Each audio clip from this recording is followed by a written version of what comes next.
اعوذ باللہ من الشیطان الرجیم بسم اللہ الرحمن الرحیم۔ محترم ناظرین، السلام علیکم ورحمۃ اللہ۔ آج ہمارا موضوع ہے یا اللہ ہم خطا کار ہیں، ہم پہ رحم فرما۔ مغیرہ بن شعبہ رضی اللہ عنہ نے بیان کیا ہے کہ جس دن ابراہیم کی موت ہوئی سورج گرہن بھی اسی دن لگا۔ اس پر بعض لوگوں نے کہا کہ گرہن ابراہیم نبی کریم صلی اللہ علیہ وآلہ وسلم کے صاحبزادے کی وفات کی وجہ سے لگا۔ رسول اللہ صلی اللہ علیہ وآلہ وسلم نے فرمایا، سورج اور چاند اللہ تعالیٰ کی نشانیوں میں سے دو نشان ہیں، ان میں گرہن کسی کی موت و حیات کی وجہ سے نہیں لگتا۔ جب اسے دیکھو تو اللہ پاک سے دعا کرو اور نماز پڑھو تاکہ سورج صاف ہو جائے۔ ایک بدو گاؤں کا رہنے والا جمعے کے دن رسول اللہ صلی اللہ علیہ وآلہ وسلم کے پاس آیا اور عرض کیا کہ یا رسول اللہ، بھوک سے مویشی تباہ ہو گئے ہیں، اہل و عیال اور تمام لوگ مر رہے ہیں۔ اس پر نبی کریم صلی اللہ علیہ وآلہ وسلم نے ہاتھ اٹھائے اور لوگوں نے بھی آپ کے ساتھ ہاتھ اٹھائے، دعا کرنے لگے۔ انس رضی اللہ عنہ نے بیان کیا ہے کہ ابھی ہم مسجد سے باہر نکلے بھی نہ تھے کہ بارش شروع ہو گئی اور ایک ہفتہ برابر بارش ہوتی رہی۔ دوسرے جمعے پھر وہی شخص آیا اور عرض کیا کہ یا رسول اللہ، بارش بہت ہونے سے مسافر گھبرا گئے اور راستے بند ہو گئے۔ محترم ناظرین، دعا عاجزی کے ساتھ، آنکھوں میں آنسو کے ساتھ کی جانی چاہیے اور اس میں اللہ سبحانہ وتعالیٰ کی حمد اور ہمارے پیارے نبی صلی اللہ علیہ وآلہ وسلم پر درود شامل ہونا چاہیے، جس کے بغیر دعا ادھوری ہے۔ یا اللہ، یا رحیم، یا کریم، یا غفور، یا رحمان، یا رؤوف، یا مالک الملک، شہنشاہوں کے شہنشاہ، ہم یہ تیری عاجز اور گنہگار بندے تیرے آگے ہاتھ پھیلائے ہوئے ہیں اور تجھ سے مدد مانگتے ہیں کہ ہمارے گناہ معاف فرما۔ اس میں بھی ذرا برابر بھی شک نہیں ہے کہ ہم بہت ہی سیاہکار ہیں، بد کردار ہیں۔ ہمارے نامہ اعمال میں شاید کوئی نیکی بھی نہیں ہے، کوئی ایسی چیز نہیں ہے جس پر ہم فخر کر سکیں، کوئی ایسا کام ہم نے نہیں کیا جس سے ہم تجھے خوش کرنے میں کامیاب ہو سکیں۔ ہم نے ہر وہ کام کیا جس میں خود نمائی تھی، جس میں ہماری ذات دوسروں سے بہتر سمجھی جا سکتی تھی، ہماری عبادتیں ریاکاری سے پر تھیں، ہمارا ایمان انتہائی کمزور ہے۔ ہمیں یہ اعتراف کر لینے میں کوئی عار نہیں ہے کہ ہم نے تیرے دین سے بد عہدی کی، ہم نے تیرے حکامات نہیں مانے، ہم نے کھلم کھلا دینی شاعر کا مذاق اڑایا، لوگوں کی مدد کرنے کی کوشش کی تو یہ سوچ کر کہ ہمارے نام کی تشہیر ہو، ہمیں لوگ اچھا سمجھیں۔ ہم نے کبھی کوئی ایسا کام کرنے کا سوچا بھی نہیں کہ جس سے ہم تیری خوشنودگی حاصل کر سکیں۔ اے اللہ، ہم تیرے محبوب کے نام لیوا ہیں، ہم دن میں 5 مرتبہ اپنا سر تیری بارگاہ میں جھکاتے ہیں اور یہ بھی ہر نماز کی ہر رکعت میں کہتے ہیں، اے اللہ ہم تیری ہی عبادت کرتے ہیں اور تجھ ہی سے مدد مانگتے ہیں۔ لیکن حقیقت میں ایسا نہیں ہے، ہم اپنا رخ مشرق یا مغرب کی طرف کرتے ہیں اور یہ سوچتے رہتے ہیں کہ یہ ہماری حالت کو دیکھ کر ہم پر اپنی عنایات کے دروازے کھول دیں گے، ہماری مدد کریں گے۔ ہمارے لیے کسی سپر پاور کی خوشنودگی کتنی ضروری ہے، اس کا ہمیں ہر دم احساس رہتا ہے۔ ہم نہیں چاہتے کہ کوئی سپر پاور ہم سے ناراض نہ ہونے پائے، ہمیں اس سپر پاور سے بہت کچھ لینا ہے، اسی لیے ہم تیری خوشی کا خیال نہیں کرتے بلکہ ان کی خوشی کو ملوز خاطر رکھتے ہیں۔ جب کبھی کوئی مصیبت نازل ہوتی ہے تو ہماری نگاہیں انہی سپر پاور کی طرف ہوتی ہیں، کیونکہ ہم یہ سمجھتے ہیں کہ ان کے پاس وہ سب کچھ ہے جو ہمیں اس مصیبت سے نکال سکتا ہے۔ لیکن ہم یہ بھول جاتے ہیں کہ حکمرانی تو تیری ہے، تو ہی بحر و بر کا مالک ہے، تو ہی مالک ارض و سما ہے۔ تیرا ایک اشارہ ہو تو سب کچھ ہو جائے، تیری نگاہ کرم سے لوگوں کی تقدیر بدل جاتی ہے۔ ہم نے سنا ہے، پڑھا ہے، جب بھی قوموں نے تیرے حکامات سے منہ توڑا تو تیری غیرت جوش میں آئی اور تو نے ان قوموں کو نیست و نابود کر دیا۔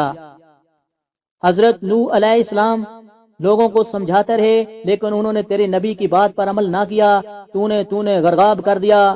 عاد اور سمود کی قومیں تباہ ہو گئیں کہ انہوں نے تیرے حکامات سے روح گردانی کی۔ ہم اس ضائع میں مطلع رہے کہ ہم اللہ کے پیارے نبی کی امت میں سے ہیں، اس لیے ہم ہر قسم کی تباہی سے بچے رہیں گے۔ لیکن اس خود اعتمادی میں ہم نے ہر وہ کام کیا جو تیرے غصے اور ناراضگی کا باعث بن سکتا تھا۔ اس میں سب سے بڑا جو قصور ہم سے سرزد ہوا وہ یہ تھا کہ ہم نے سود کو جائز قرار دے دیا۔ ہم نے سود کو منافع کا نام دے دیا اور یہ سمجھے کہ یہ ہمارے لیے حلال ہو گیا۔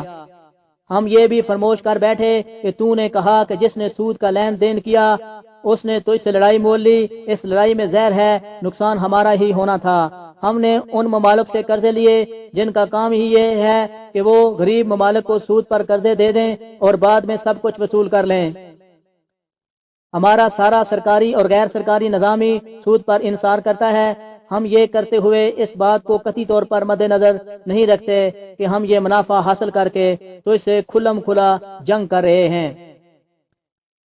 ہم یہ بھی کہتے ہیں کہ ہمیں ان لوگوں کے راستے پہ چلا جن پہ تو نے اپنے نام و اکرام نازل کیا، اور ہمیں ان لوگوں کے راستے سے بچا جن پہ تو نے اپنا غضب کیا۔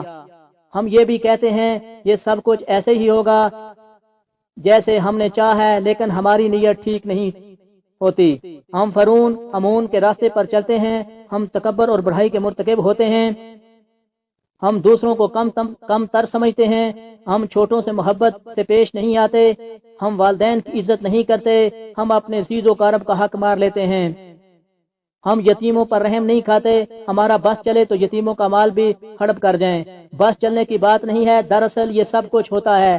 ہم لوگوں کی مجبوری کا فائدہ اٹھاتے ہیں، ہم ناجائز منافع خوری کرتے ہیں، ہم چور بازاری کرتے ہیں، ذخیرہ اندازی میں ملوث ہوتے ہیں، یہ جانتے ہوئے کہ سب کچھ تیرے لیے ناپسندیدہ ہے۔ رشوت کا بازار ہمارے لیے ہر وقت گرم رہتا ہے، بغیر پیسہ دیے ہوئے یا لیے ہوئے کسی کی سنوائی نہیں ہوتی، کوئی کسی کی التجا پہ کان نہیں دھرتا، یہاں تک کہ لوگ جھوٹ اور فراڈ سے پیسے بناتے ہیں اور بڑے فخر سے کہتے ہیں کہ ہم نے یہ سب کچھ اوپر کی آمدنی سے بنایا ہے۔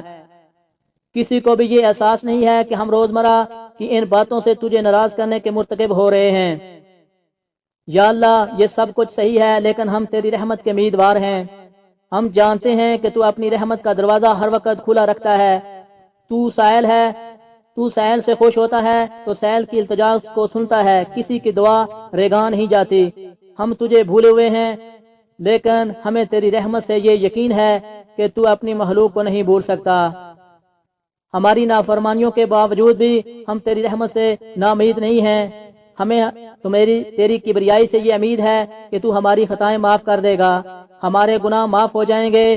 اے رب کریم اللہ، اس وقت پوری دنیا تیرا کرم مانگتی ہے، وہ بھی تیری رحمت کے امیدوار ہیں جنہوں نے شاید کبھی تجھے بھولے سے بھی یاد نہ کیا ہوگا، لیکن اس کا یہ مطلب نہیں ہے کہ ہم تجھے یاد کرتے ہیں۔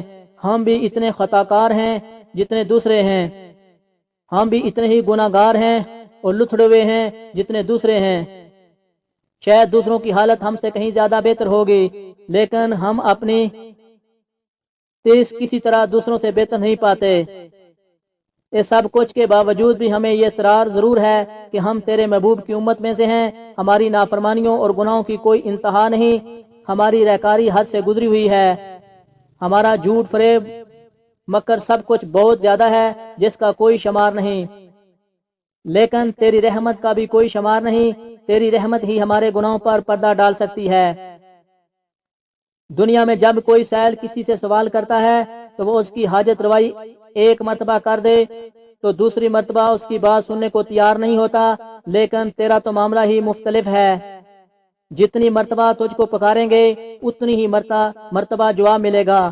اے اللہ، ہم سب پر اپنا کرم فرما، ہمیں ناگانی آفتوں سے بچا، ہمیں بری موت سے بچا، ہمیں برے امراض سے بچا، ہمیں ان سب چیزوں سے محفوظ رکھ جن سے تیرے پیارے نبی نے پناہ مانگی ہے۔